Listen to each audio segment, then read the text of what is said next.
have, as we've been talking about the weather prior to starting, we got it everywhere from very nice and warm to very cold. But, you know, as we were saying, Yeshua is in control of all of it, and he's worked it all into his equation of what's going to happen, and the best thing we can do is just trust in him in all of it. And that's what I try to do, is trust in him in all of it. And we'll get into our lesson today. We've been talking, we're going a little bit different today, but we've been talking in the last, I don't know, several sessions or teachings about the mysteries of Yeshua and Yahweh,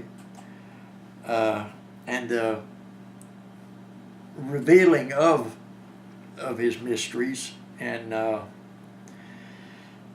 course, the biggest mystery of it all is the way that Yahweh has planned it out and done it, and it doesn't seem like it's that man can figure it out, in which he can't and never will.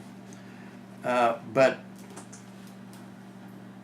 if you will, everything that we can teach concerning the gospel, and I'm not talking about everything else out here, but just concerning the truth of the gospel, is a little bit revealing of that mystery of the Messiah.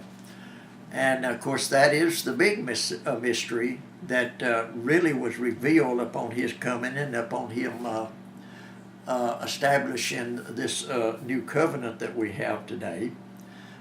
Is Messiah in us, the hope of our salvation, instead of all the other, the law and the letter of the law, or the personal or carnal keeping of the laws and so forth. The main thing today is, of course, is the mystery, is the Messiah in us, his Spirit in us, through this new covenant that he has established with man, to live his righteousness in us, to fulfill, if I would rather say that instead of live, but to fulfill his righteousness in each one of us. And that is him fulfilling his righteousness in each one of us. And to try to get on into what I'm trying to talk about today is, I want to talk about, I guess you could, if you would, maybe talk about the letter 2, or the number 2. We hear a lot about a lot of numbers, and a lot of teachers like to teach about, the numbers, the numerical part of the scriptures, and about, you hear a lot about the number 3, you hear about 1, you hear about 6, you hear about 7, each one of these, 8 even, you hear about all these different numbers, 4 or 40, you hear so many, you hear a lot about these numbers, but there's one number you don't seem to hear a whole lot about, and that number is the number 2. And I'm not really going to try to teach on that number, but I'm going to make a reference to that number because of this very thing that he's got on my mind today, and he just started with it. I had got up with something else entirely, but since about 12:30 up until we started it, he started giving me this, so I'm going with it. But is concerning that 2, and it, like I said, you don't hear a whole lot about that number, or you don't hear a lot of people teaching that number. You don't hear, hardly anything about it, and I think that is deliberate, if you will, of the enemy, and his angels of light, not Yahweh's angels of light, but the enemy's angels of light, or at least their pretense to be the angels of light, confusing everybody, because the enemy would love for everybody to believe there's so many ways to worship Yeshua, to serve Yeshua, to believe in Yeshua. There's just so many ways, and the very perfect example of that is if you would look at the Christianity of the world today. There's this number of people, they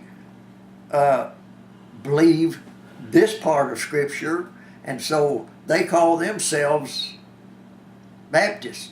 I'll just use that. There's another group over here, they believe this part of Scriptures, and they call themselves Methodists. There's another group that believes another way, and they call themselves Pentecost. And we can go on through several hundred different denominational names of these titles, or these denominational names, and even sub-names in each denomination. First Baptist, Second Baptist, Hardshell Baptist, blah, blah, blah, blah. Just so many different, subtitles. And that would be the enemy's purpose, is to get people's minds confused and not have them realize or come to the understanding that there's only two. And I'm referring to two different ways. There's either righteousness or there's unrighteousness. There's not anything in between there, and there's not any subtitles of either one of them. We're either righteous or unrighteous. And this was illustrated very good by Yahweh himself in the beginning in Genesis, where that he when he had created man, and he had taken man and put him into the Garden of Eden there to keep the garden. He made a very good illustration of those two, or of the number two, by the two different trees that he had planted there, or there in the garden. One of them, of course, being the tree of life, which is the pure, or pure, or righteous, and the other one being the tree of knowledge of good and evil, which is a mixed seed. And I want to get to the word seed also, because there's as the letter 2, or the number 2, there's also only 2 seeds that the Scriptures abides by, or goes by, or even illustrates. There's only 2 seeds.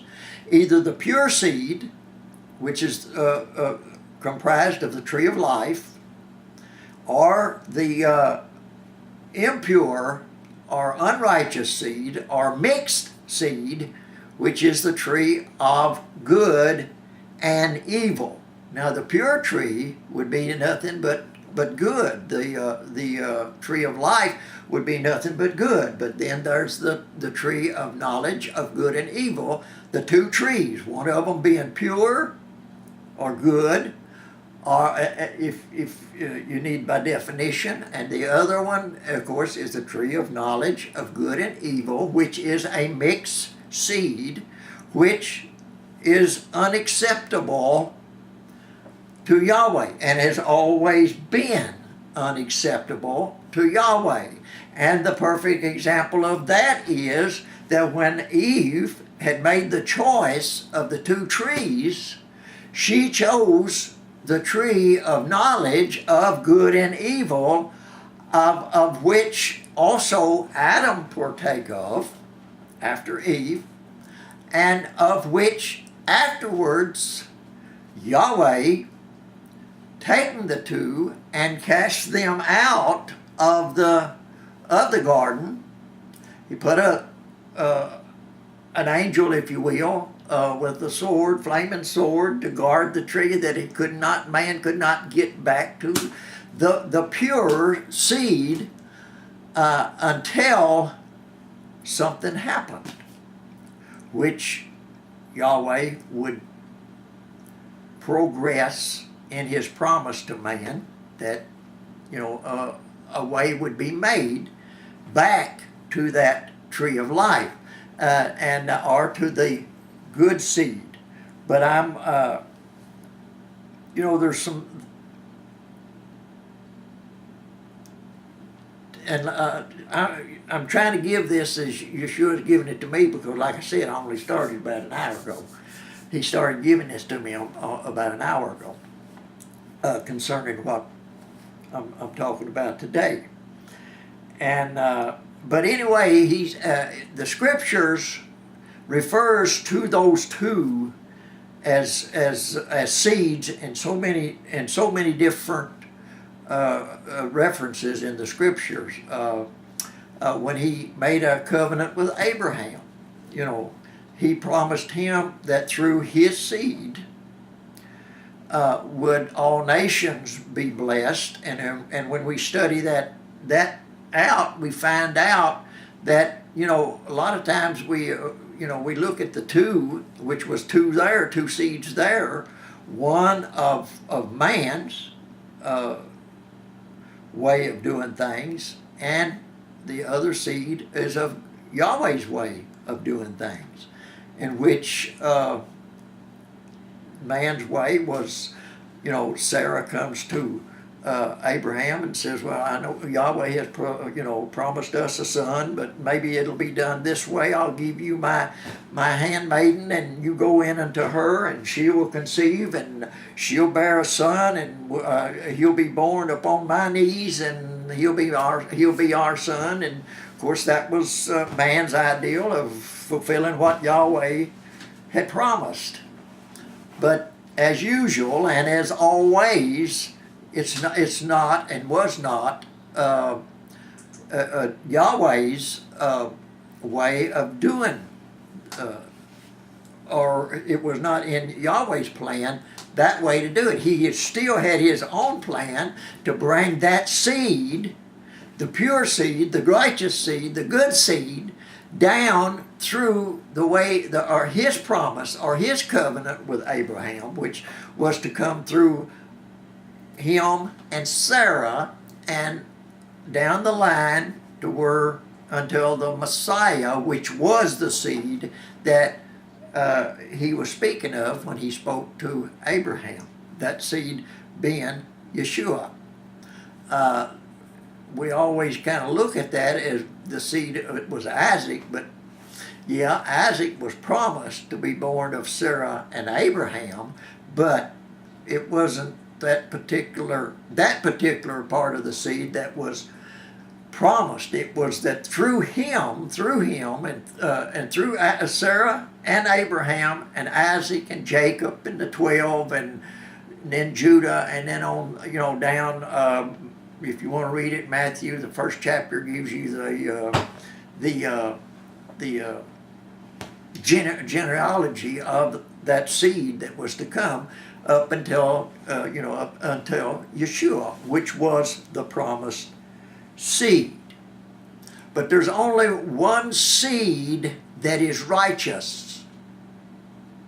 There's not many seeds. There's not many ways. There's not many different beliefs that can make it into the pleasures of Yahweh, or into the can't even think of the word I'm wanting to use, but anyway, into the I know some of y'all are probably saying it for me, but anyway, they're unto the pleasures of Yahweh. They could not There's not but one way that we can come in and please Yahweh, and that is through His plan that He has already laid out.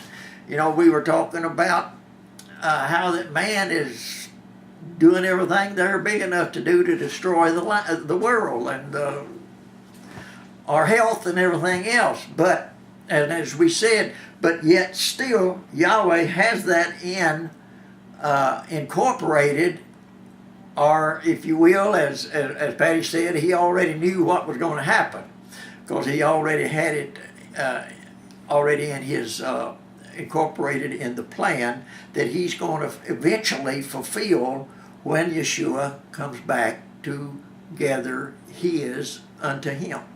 But to get to that day, we have to follow one plan.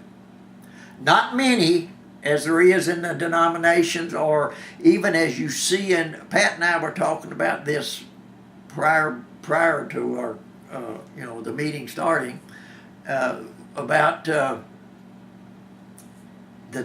many different ways that man wants to claim, and how many different, as I was saying, denominations out here that's got their own definition of how to worship or how to serve Yeshua, and they name themselves and call themselves by this or that, and they're the ones, of course, they and even the Messianic and Hebrew roots they're even sectioning themselves off, just like the Christianity has sectioned it off in denominations.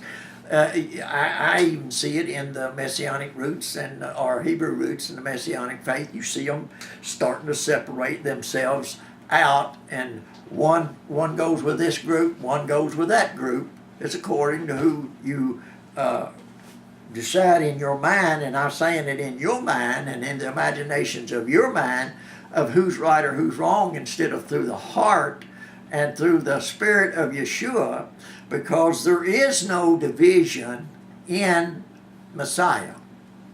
Those that are His, and that there's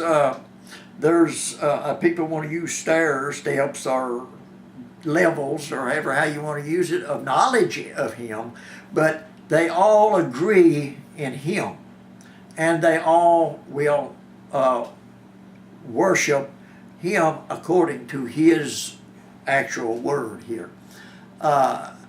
Many of them has not even come in yet, and there's going to be many more that will come in. Maybe some that's not even born yet. We don't know the date that Yeshua is coming back, so we don't know how many more generations there will be, if there will be any more generations. That's something that we just, as much as man likes to prophesy, he just don't know. Someone said a while ago about, how that man is destroying, this world, that Yeshua's coming has got to be, soon. And really, when you think about it, in each generation before us has had those that would say the same thing, because in their generation and their knowledge and their wisdom of their day, they couldn't see how it could get any worse. But children, we have no idea just how bad it can get. I'm looking at the world today, and I get sick of what man is doing to man. But in past generations, they done the same thing. They looked and, with the knowledge they had at that time, and that with the ingenuity that they had at that time, and the technology that they had at that time, they just didn't see how it could get any worse. I think I spoke last week and talked about, my great-grandfather my father couldn't have never imagined what we're doing today. I know in my age, in my younger age, we talked about one of these days we would be able to talk to one another and see one another as we were talking. But that was only imagination at that time. Well, even in my generation, we have come to that knowledge and to that technology that we're able to do it. But my father, and especially my grandfather, he couldn't have even imagined what we got today. His day was as far as they knew, and is as bad as the world could get in their knowledge. But so, children, to say that the world can't get any worse, and Yahweh's got to come. In our own imaginations, we can't imagine it getting any worse. But in Paul's imaginations, he couldn't imagine it getting too much worse, because he was even figuring on being alive and remaining when Yeshua come back. You can tell in his writings that he well expected to be alive and remain when Yeshua come back. So each generation has never changed that, or has always looked at that particular thing. And if Yeshua doesn't come back, say in the next 100 years, if you and I could just get a peek into what that 100 years holds, we would probably be amazed at the technology and at the evil, and that will be of that day, providing Yahweh or Yeshua waits that long to come back, and which nobody knows. But can you imagine what Paul, if he could look into this day, could he imagine the evil and the things that's going on in this day? He would have to admit, man, I had no idea. Well, I'm going to tell you something. You and I don't have no idea of the knowledge and technology that man can gain, but only through the Messiah. But I'm getting off of the seed, and I don't want to get off of the seed. I want to bring it back to the seed, and that there's only one seed. And there's only one seed that's going to produce any fruit, or any good fruit. I'll put it that way. It's only one seed that's going to produce good fruit. And I want to use the 13th chapter of Matthew, if y'all want to turn with me there.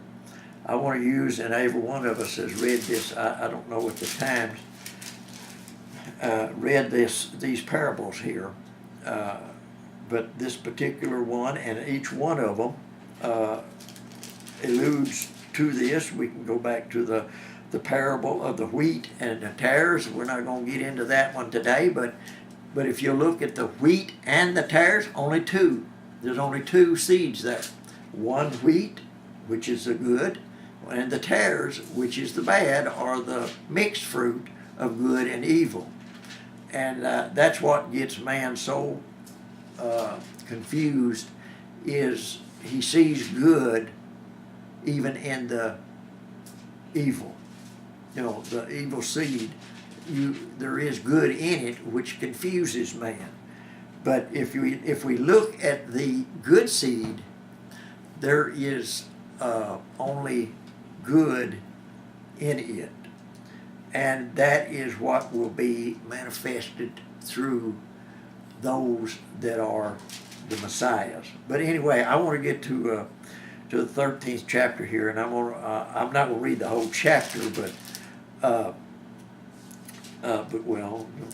parable of the wheat and the tares are in part of the chapter, I'm not going to read the whole chapter. I'm just going to give an illustration here. This illustration here that Yeshua gives concerning the parable of the sower, the one that went out and sowed. And if you'll notice in this scripture and in this parable, the sower only sowed one type, or if you will, seed. He only sowed the good seed. But that good seed was sown in 3 or 4 different soils, if you will, or places. And each one of them had an effect on the seed that was grown, that was sowed.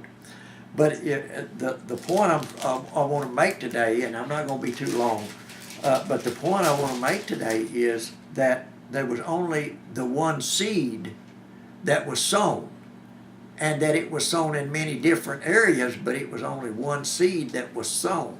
And there was only one area that it was sown in that it actually came forth and produced any kind of fruit.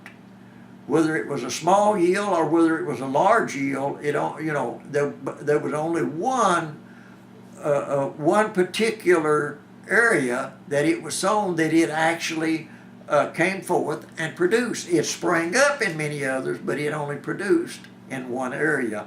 And it was only that one seed that was sown. And anyway, the 13th chapter of Matthew, and beginning at the first verse here, it says, "The same day went Yeshua out of the house and sat by the seaside. And great multitudes were gathered together unto him, so that he went into a ship and sat, and the whole multitude stood on the shore. And he spake many things unto them in parables, saying," and this is just one of the parables, and of course then the parable of the wheat and the tares is also one of the many things that he spoke to them. But this one here is saying, "Behold, one sower went forth to sow.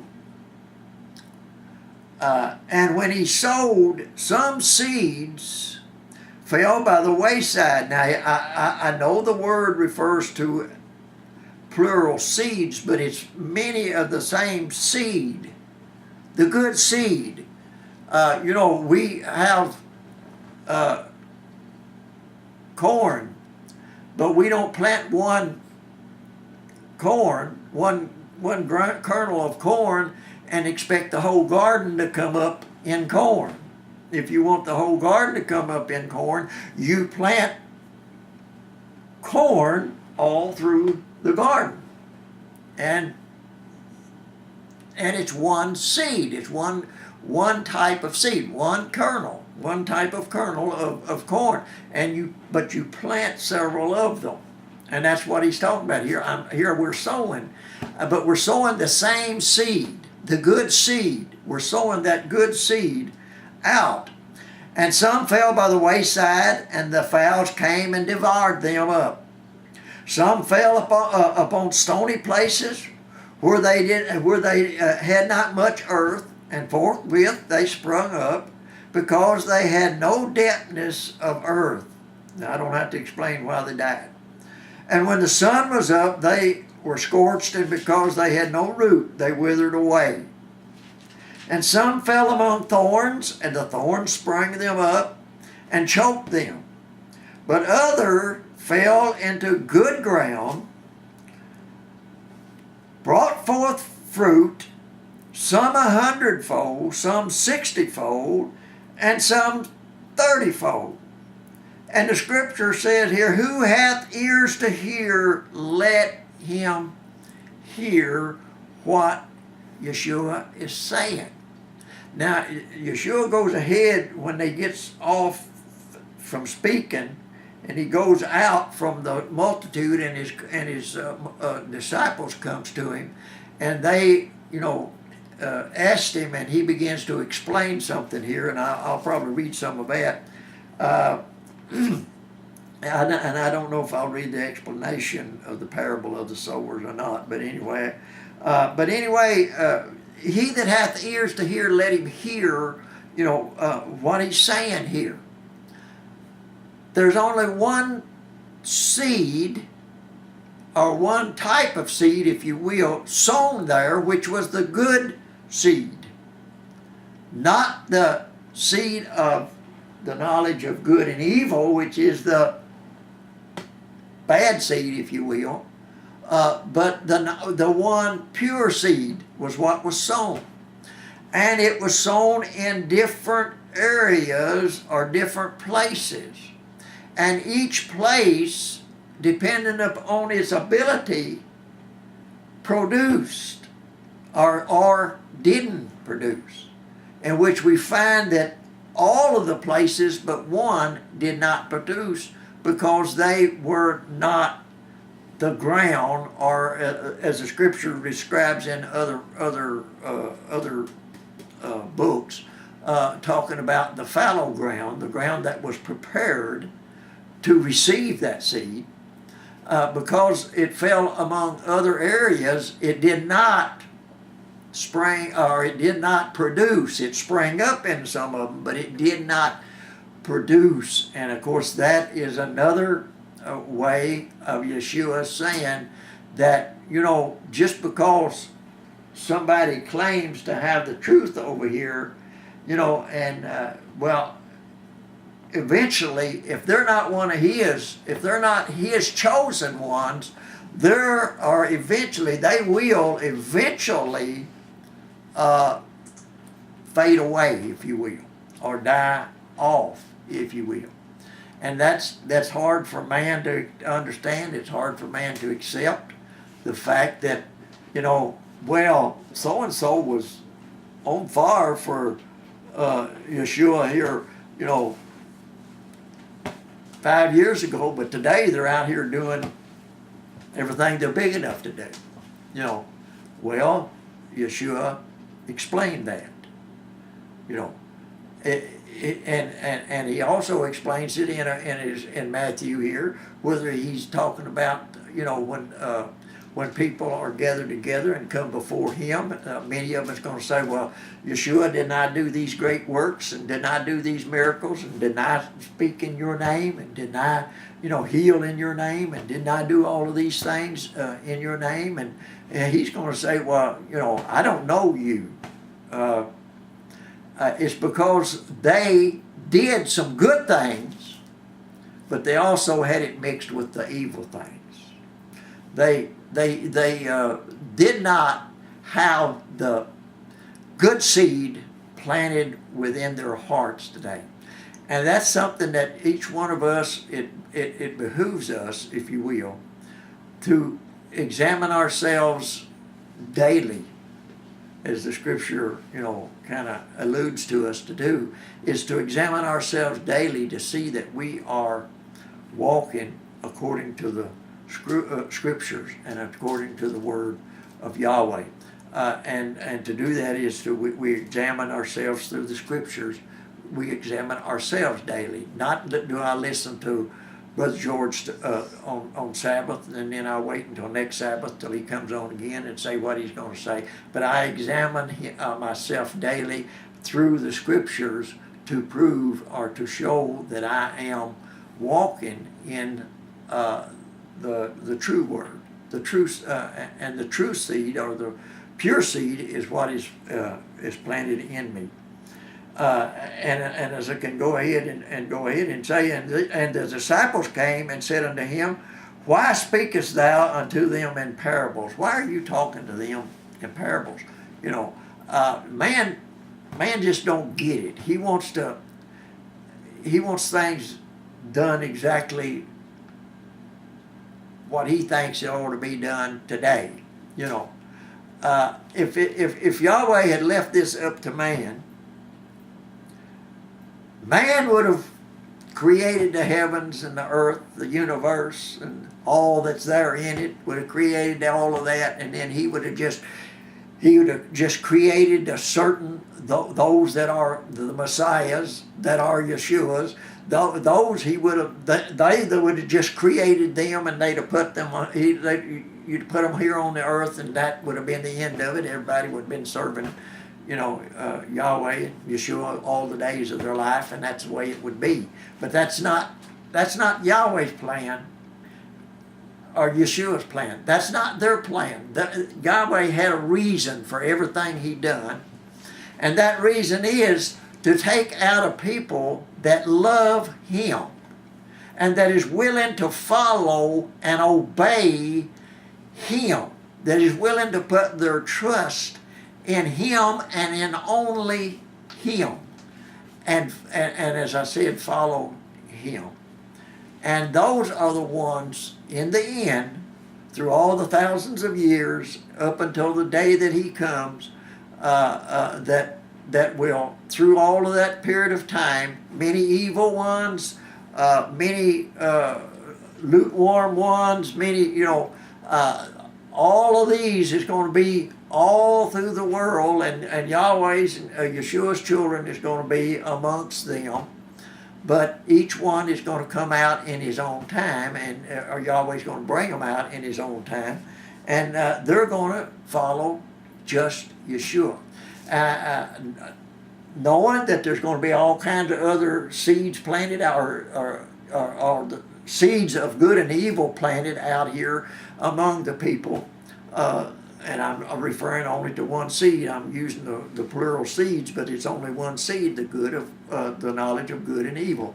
Many of that is going to be planted in, and many of it's going to try to come up and say, yes, we are doing this. Yes, we're followers of the Messiah. We're those that love the Messiah, but yet their fruits is not going to show it. They're going to be following traditions of man, such as, what you and I were fooled in for a little while, but Yeshua seen to it that, being His children, that we are called out of that. But we were fooled in, or we were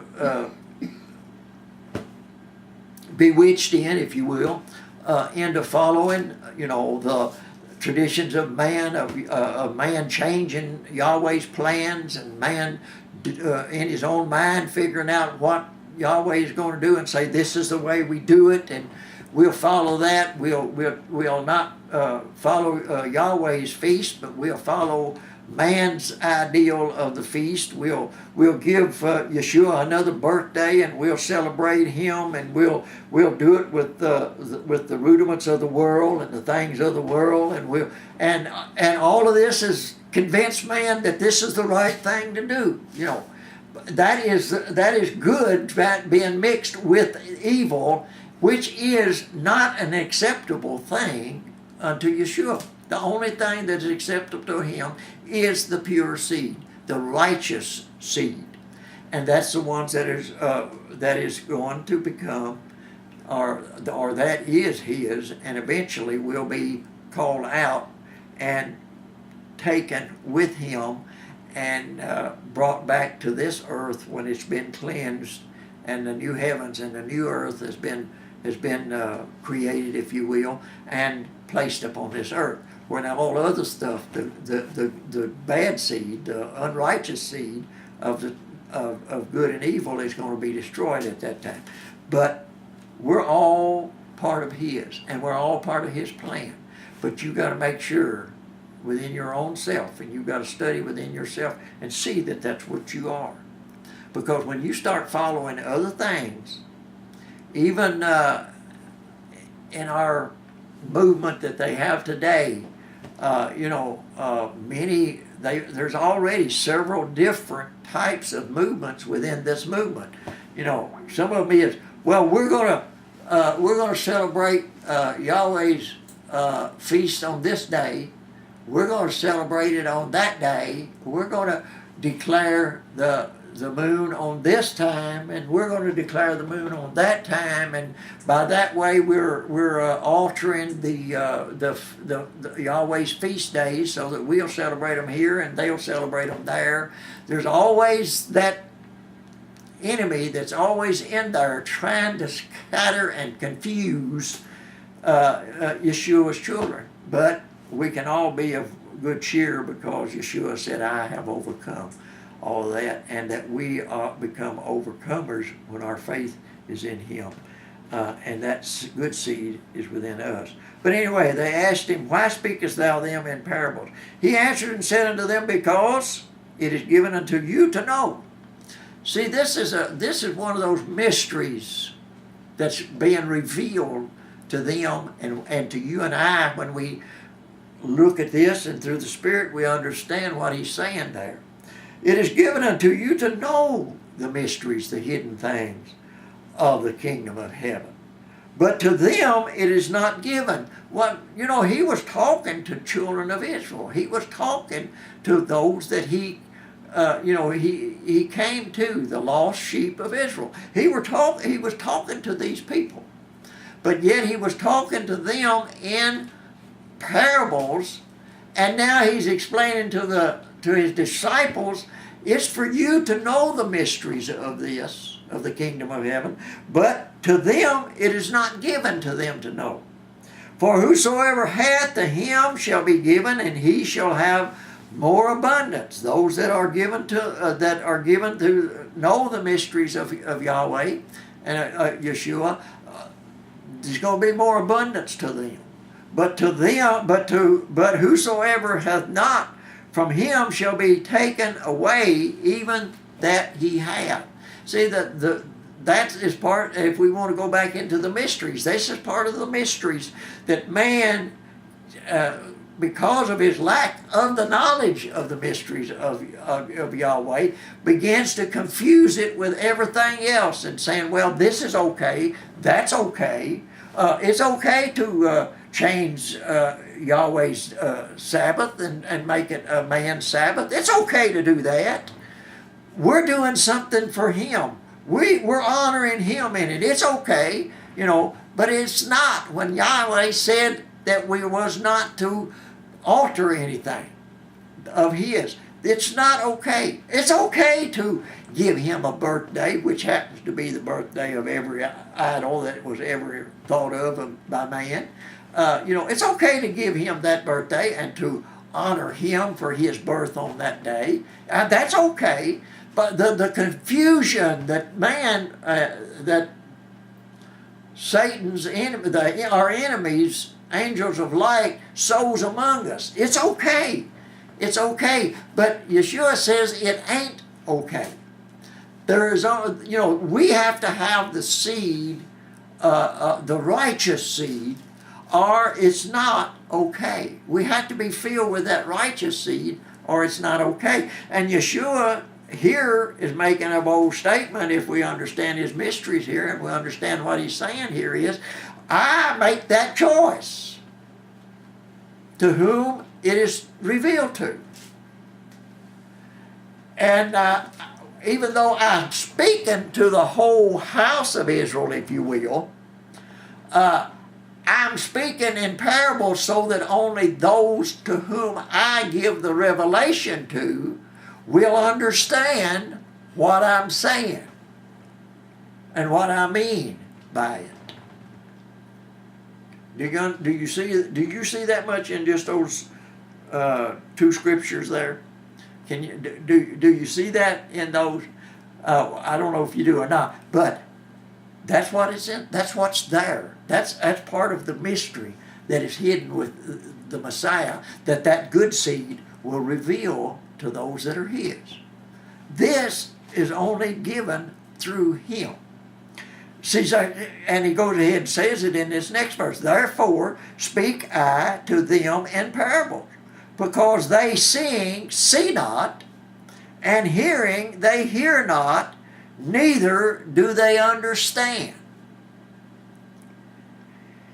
And in them then is fulfilled the prophecy of Isaiah, which saith, by hearing you shall hear and shall not understand, and seeing you shall see and shall not perceive or understand what you're looking at. And that it tells you the book there, the book of Isaiah, and that's the book of the 6th chapter, if I'm not mistaken, in Isaiah, that it's speaking to that through 9 and 10. I believe it's, at least that's what my reference gives me here is Isaiah 6, 9, and 10 that gives that. And it's, if I'm not also mistaken, it's also written up there, or said again in Ezekiel. Ezekiel makes mention of it too. But he's quoting specifically from the book of Isaiah here on this particular one. And he goes ahead and says, for this people's heart is waxed gross, and their ears are dull of hearing, and their eyes they have closed, lest at any time they should see with their eyes and hear with their ears, and should understand with their hearts, and should be converted, and I should heal them. So, do you understand the one of the mysteries right here? Is something here being uncovered to you? Here is that Yeshua, that Spirit that is within you, the hope of your glory today, that is what is a revelation unto you, and is revealing all of this to you. If indeed it is being revealed to you, or are you one that still just, I just don't see this, I don't understand this, so I'm going to listen to what everybody else says, and I'm going to try to pick out within the imagination of my own mind and their mind what it's really saying there. What it's really saying is pure and simple, is Yeshua will cause you to understand, the Spirit of Yeshua will cause you to understand what His Word is actually saying.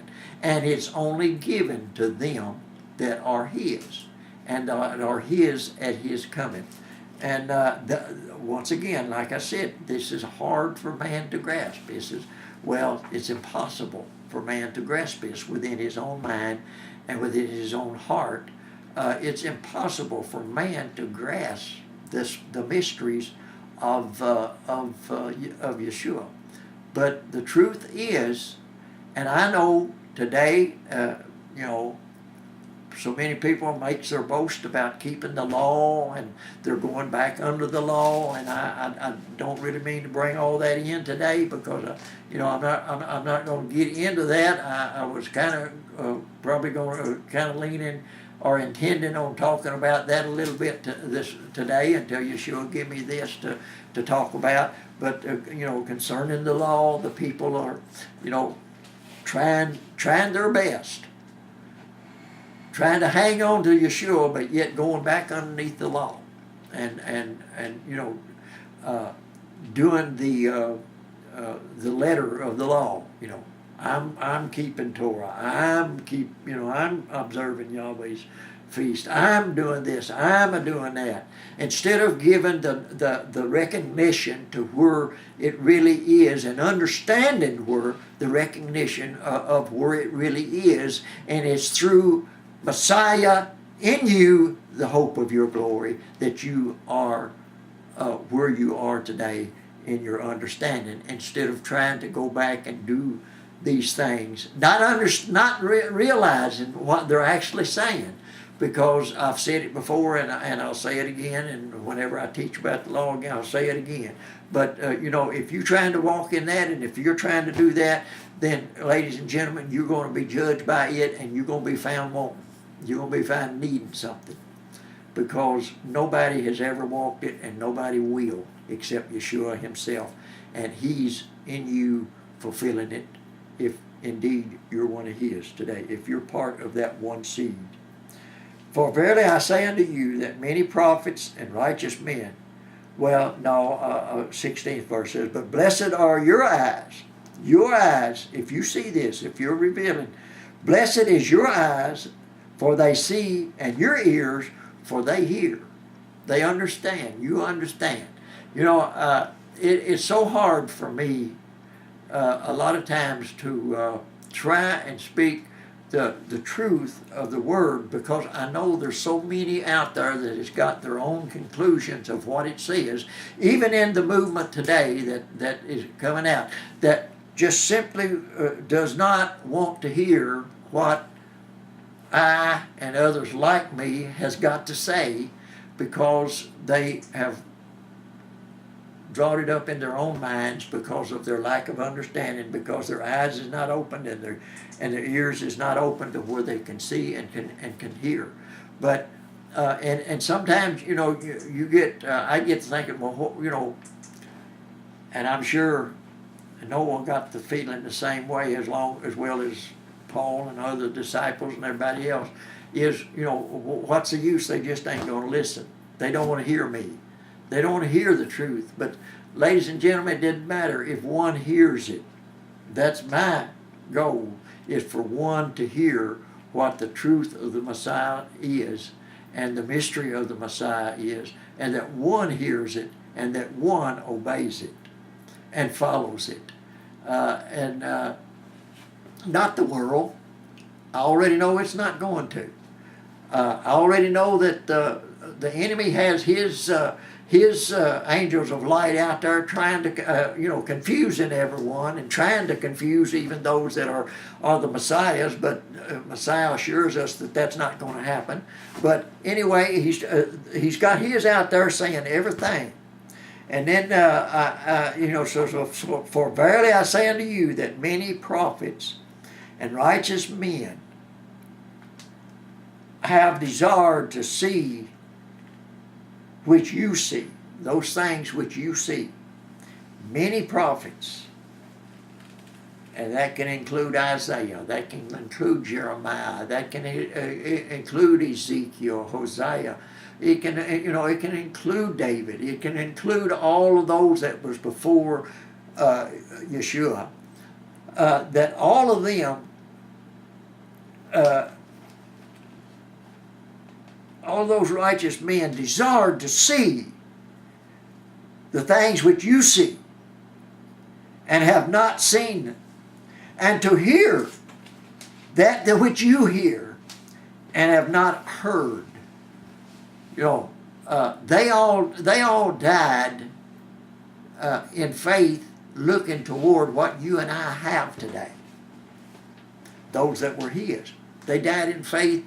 They were actually saved by faith. They wasn't saved by the law or obedience to the law. They were saved by faith in hearing that the Messiah was coming, and he was going to save all.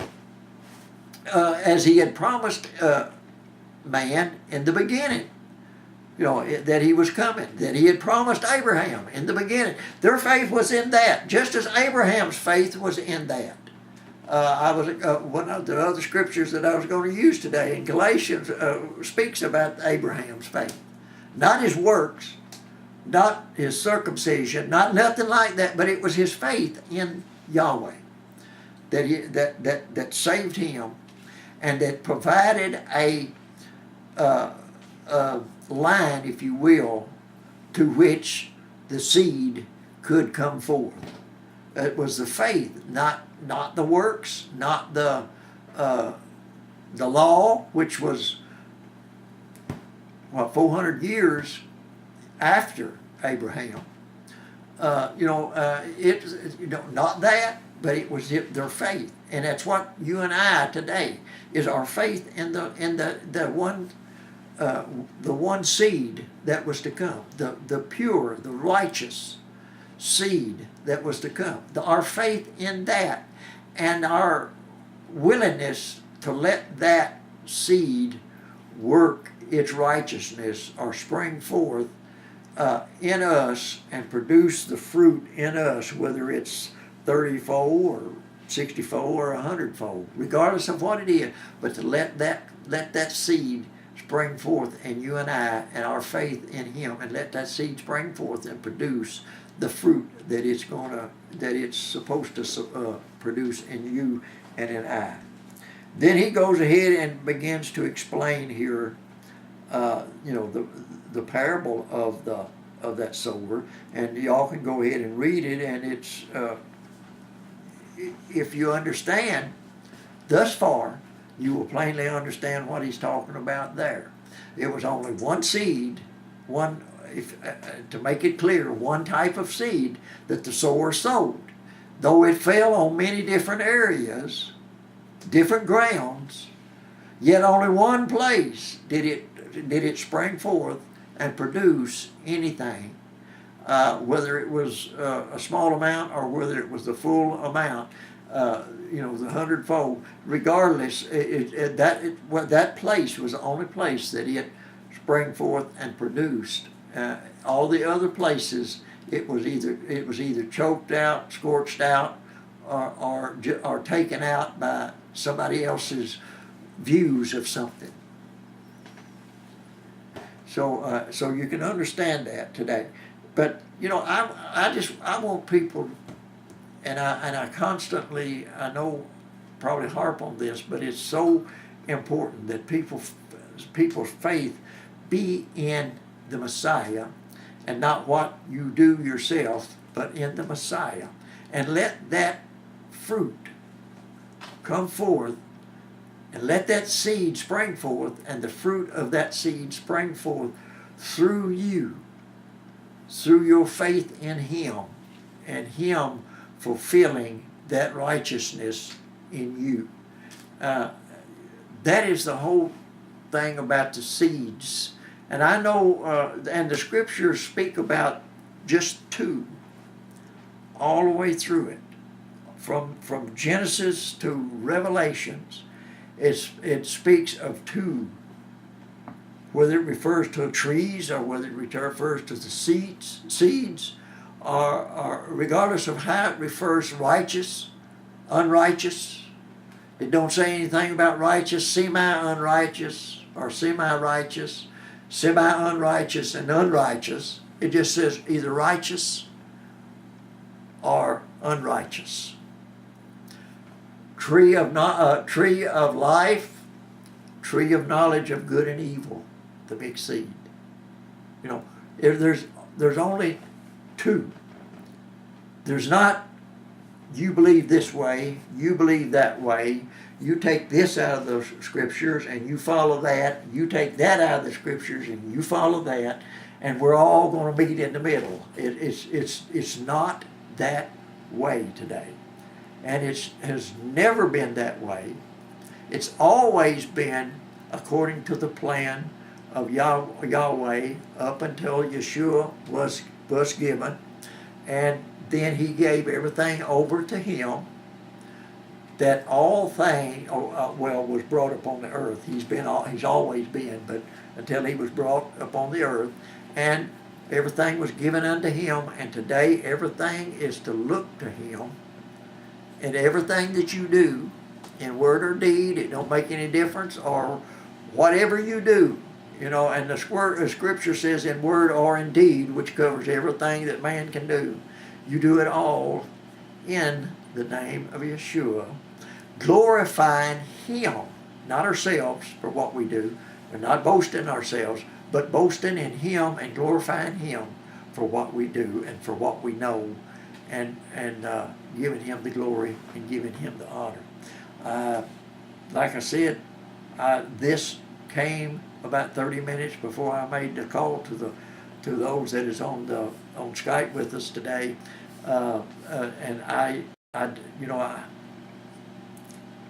give this from the heart as Yeshua gave it to me concerning these two. I don't know if this is be it. I don't know. I follow the Spirit. Like I said in the beginning, I had something else when I woke up this morning to give, or I thought I was going to give, and 30 minutes before time to call the meeting together, he starts giving me this, and he impresses, this is what I want you to talk about today. Now, I may not give it in beautiful words because, as usual, I didn't have time to put beautiful words together, but I just give it from the heart and from the way Yeshua wants us to give it, and I hope, well, I know that it doesn't go out void, that it accomplishes what it was sent out to do. And to whomever, either those on Skype with us today or those that might watch it on the video, that you understand and that you take this little bit of the knowledge of the truth about Yeshua and let that grow in you today, and let it produce the fruit that you have. So, peace be unto you.